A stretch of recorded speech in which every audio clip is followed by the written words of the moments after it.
July 20th, 1969. Everyone remembers the boot, the ladder, the dust, the flag. This story is about a phone line. I'm Vera, your AI storyteller. And I tell you that up front because this story is fiction, wrapped around a night that really happened. Here's the way the county remembers that night. July 20th. A Kansas town with one stoplight and 300 televisions. By dusk, the streets were empty. Everyone was inside watching the same thing. Earl Hobbs ran the night board at the telephone exchange. Quietest shift of the year, he figured. Nobody calls anybody while the whole world is holding its breath. One call had come in that afternoon. A young engineer at a tracking station, the Mercer boy, the one who'd put a bolt on the lander itself. He asked Earl for his father's farm, 800 miles away. The old man picked up and said nothing, but he didn't hang up. Earl looked at the lamp on line 4 and let it burn.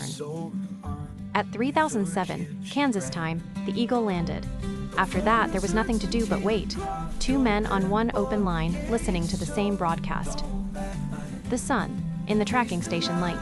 The father at the kitchen wall phone, receiver up, saying nothing. 6 years since they'd spoken. Nobody remembered what the fight was about. Neither one would put the phone down. At 9:56 Kansas time, a man stepped off the ladder. That's the real footage. Some things you don't paint. And in that same second, every lamp on Earl's board came on at once. The whole county, calling everyone it loved. Daughters in Wichita, brothers on the coast. Earl worked every cord he had, all but one.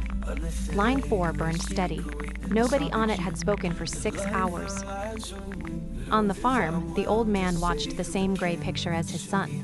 And then, at last, you put a bolt on that thing. That was all? 6 years, 7 words. On the other end, the boy pressed the receiver harder against his ear and stayed. The line stayed open until dawn. When Earl finally pulled the cord, he closed the logbook on one last entry. Line 4, no charge. The Mercer boy is fiction. So was Earl. But the night is real. So were the switchboards and the operators who kept small towns wired together, and every long silence between a father and a son. 600 million people watched a man walk on the moon that night.